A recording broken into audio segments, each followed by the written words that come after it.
मेरे प्यारे बच्चों, छात्र एवं छात्राओं, इस विद्यावाणी चैनल में आपका स्वागत है, अभिनंदन है। मैंने इसके पहले कक्षा 9वीं की संस्कृत पाठ 1, पाठ 2 विधिवत रूप से पढ़ाया, समझाया और उसके क्वेश्चन आंसर करवाया। आज इस वीडियो में मैं पाठ 3 सुभाषितान पढ़ाने जा रही हूँ। पाठ 3 में आपके सुभाषितान हैं। तो बच्चों, अगर यह वीडियो आपको अच्छा लगे तो आप विद्यावाणी चैनल को लाइक, सब्सक्राइब, शेयर जरूर करें। तो बच्चों, आप अपनी पुस्तक खोल के बैठ जाइए और समझिए किस तरह से पाठ पढ़ाया जा रहा है। तो आज पाठ का शीर्षक है सुभाषितान। सुभाषितान का अर्थ है बच्चों सुंदर भाषा, अच्छे से कही हुई भाषा। अच्छे से कही हुई भाषा को, व्यवस्थित रूप से कही हुई भाषा को सुभाषितान कहते हैं। सुष्ठ भाषितम कथनम व सुभाषितम कथ्यते।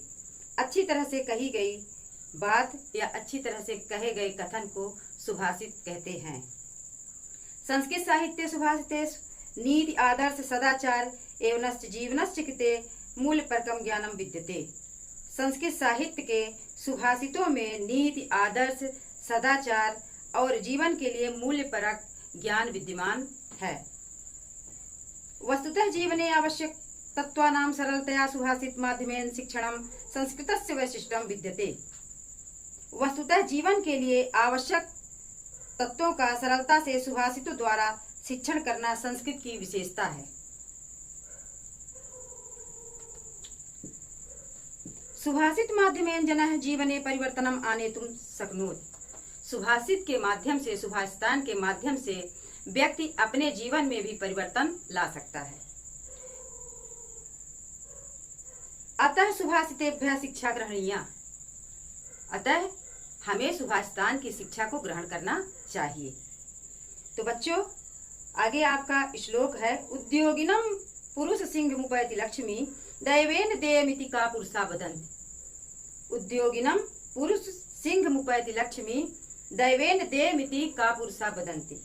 उद्योगिनम माने प्रयत्न करने वाले, परिश्रम करने वाले व्यक्ति, पुरुष माने व्यक्ति। तो लक्ष्मी अर्थात धन दौलत परिश्रम करने वाले, मेहनत करने वाले व्यक्ति के पास ही होती हैं, पहुंचती हैं। दैवेन देमिति का पुरुषा बदंती। और जो कायर व्यक्ति होते हैं छात्रों, तो वो भाग्य के भरोसे बैठे रहते हैं, परिश्रम करना नहीं चाहते, वो भाग्य को लेकर के बैठे रहते हैं। इसलिए भाग्य को लेकर के नहीं बैठना चाहिए, परिश्रम करना चाहिए। दैवम निहत्य कुरु पौरुषमासक्त्या यतने कृते यदि न सिद्ध्यन्ति को यत्र दोषः। भाग्य को छोड़ करके परिश्रम करो। अगर परिश्रम करने में सफलता नहीं मिलती तो उसमें कोई दोष नहीं है। आगे आपका दूसरा श्लोक है रूप यौवन संपन्ना विशाल कुल संभवा विद्याहीना ना शोभन्ते निर्गंधा इव किंशुका। तो बच्चों, इस श्लोक में बताया गया है कि कितना भी व्यक्ति रूपवान हो, रूप और यौवन से संपन्न हो, सुंदर हो, किंतु अगर उस व्यक्ति के पास विद्या नहीं है तो वो सुंदर नहीं दिखेगा, वो शोभायमान नहीं लगेगा। जिस प्रकार से एक टेसू का ढाक का फूल होता है, उसमें कोई गंध नहीं होती, ढाक के फूल के समान वह विद्या से रहित व्यक्ति शोभायमान नहीं रहेगा। जिस प्रकार से ढाक का फूल गंध रहित होता है, उसी प्रकार से कितना भी सुंदर हो, कितने भी विशाल कुल में, उच्च कुल में जन्म लिया हो, लेकिन अगर वह व्यक्ति विद्या से हीन है तो वो टेसू के फूल के समान शोभा नहीं देगा। रूप यौवन संपन्ना विशाल कुल संभवा विद्याहीना ना शोभन्ते निर्गंधा इव किंशुका। रूप यौवन से संपन्न उच्च कुल में जन्म लेने पर भी विद्या से रहित व्यक्ति शोभायमान नहीं होगा। किस प्रकार? जैसे ढाक का फूल। तीसरा है श्लोक गुणा गुणेज्ञेषु गुणा भवन्ति ते निर्गुणं प्राप्य भवन्ति दोषा अस्वद्यतो या प्रवहन्ति नद्या समुद्र मासद्य भवन्ति पेया। बच्चों, इस श्लोक में बताया गया है कि गुण भी गुणवान व्यक्ति के पास पहुंचकर गुण समझ में आता है। जब गुण जो है गुणवान व्यक्ति के पास पहुंचेगा तब उसके गुण का पता चलेगा कि ये व्यक्ति गुणी है। इसलिए बताया गया गुणा गुणेज्ञेषु गुणा भवन्ति। गुण गुणवान व्यक्ति के पास पहुंचकर गुण होते हैं। ते निर्गुणम प्राप्य भवन्ति दोषा। वही गुण जो है निर्गुण व्यक्ति के पास पहुंचने पर दोष बन जाते हैं, वही गुण दोष रहित व्यक्ति के पास या निर्गुणी व्यक्ति के पास पहुंचने पर दोष बन जाते हैं। किस प्रकार बच्चों? जैसे कि बताया गया है, अश्वद्ध तोया प्रवहंत नद्या समुद्र मासद भवंति पेया। जिस प्रकार से मीठे जल वाली होकर बहने वाली नदियां, पीने योग्य जल वाली नदियां बहती हैं और बह करके जब समुद्र में पहुंच जाती हैं तो वो भी अपेया हो जाती हैं, वो उनका जल खारा हो जाता है और पीने योग्य नहीं रह जाता। तो कहा गया है गुणा गुणोज्ञेस गुणा भवंती, गुणी व्यक्ति के पास पहुंचने पर गुण जो है, गुणवान व्यक्ति के पास पहुंचने पर गुण हो जाता है। ते निर्गुणम प्राप्त भवंति दोषा, वही गुण निर्गुणी व्यक्ति के पास पहुंचने पर दोष बन जाता है। जिस प्रकार अश्वद्ध तोया मीठे जल वाली नदियां बहती हैं, प्रवहंति माने बहती हैं, और समुद्र में जब पहुंच जाती हैं, समुद्र मासद भवंति पेया, समुद्र में पहुंचने के बाद वो नदियां अपेया हो जाती हैं, उनका जल पीने योग्य बच्चों नहीं रह जाता। तो अगला है प्रथमे नार्जिता विद्या, द्वितीय नार्जितम धनम, तृतीय नार्जितम पुण्यम, चतुर्थे किम करिष्यति।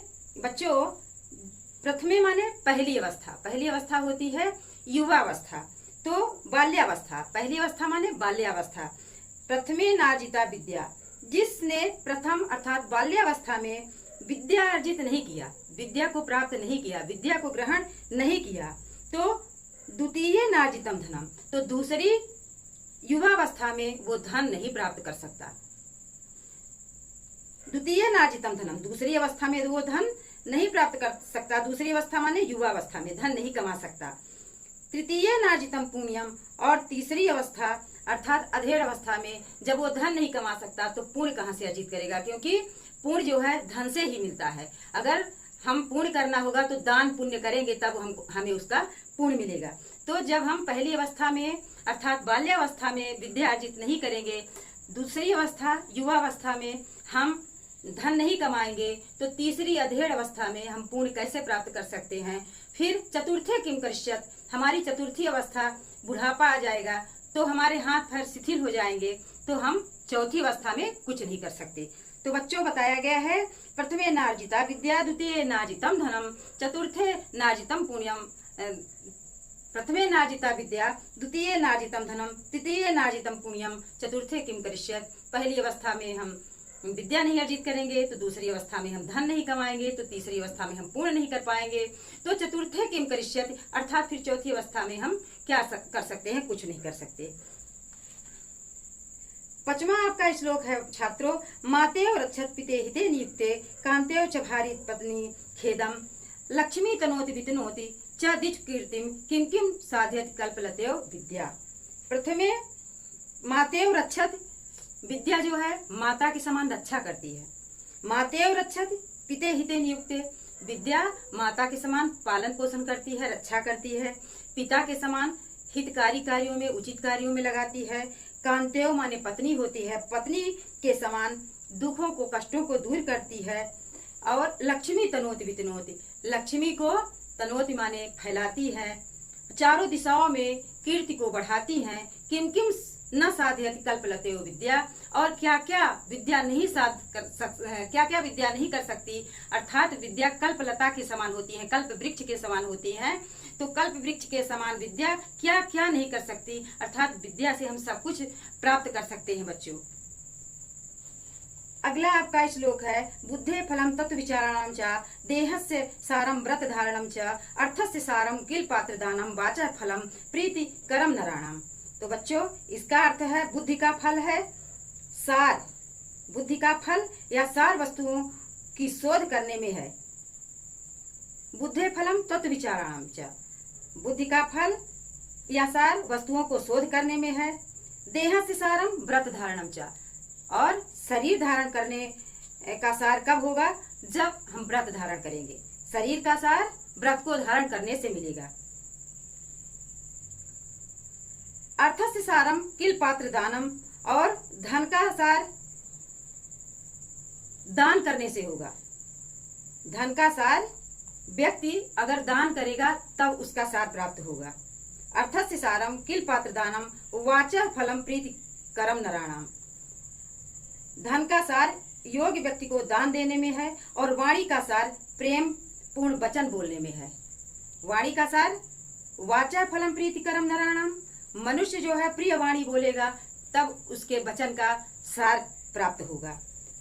अगला श्लोक है बच्चों, न चौर्यहारम न च राज्यहारम न च भ्रातिभाज्यम न च भारिकारी व्यय कृते वर्धत एव नित्यम विद्या धनम सर्वधनम प्रधानम।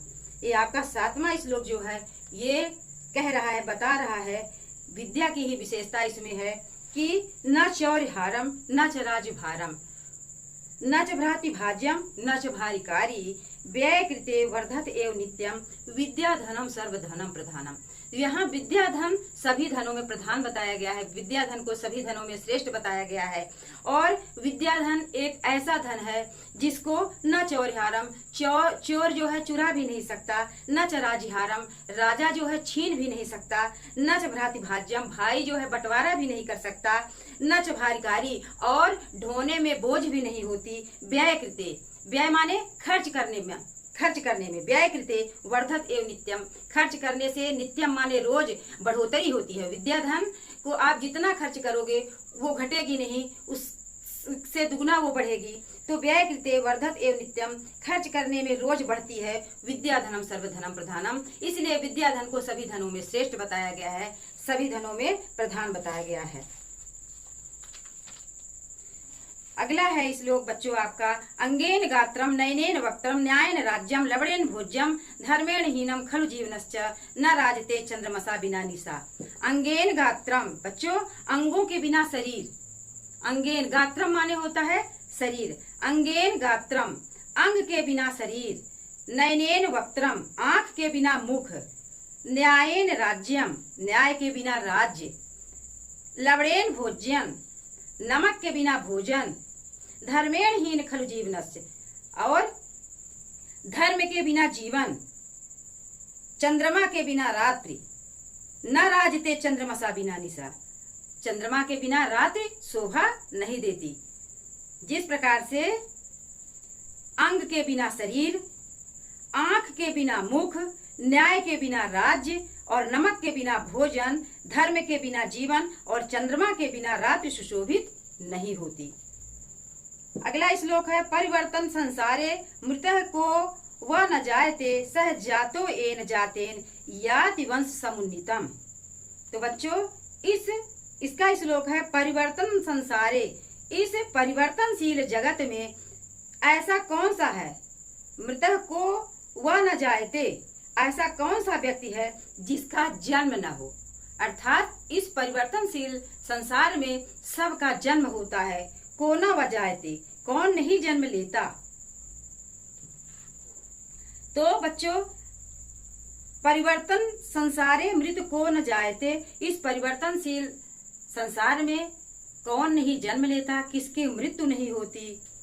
अर्थात सभी का जन्म होता है, सभी की मृत्यु होती है, परंतु वही व्यक्ति सह जातो एन जातेन यति वंश समुन्नीतम, परंतु वही व्यक्ति वस्तुतः उत्पन्न या जन्म धारण करता है जिसने अपने कुल और वंश का विकास किया हो।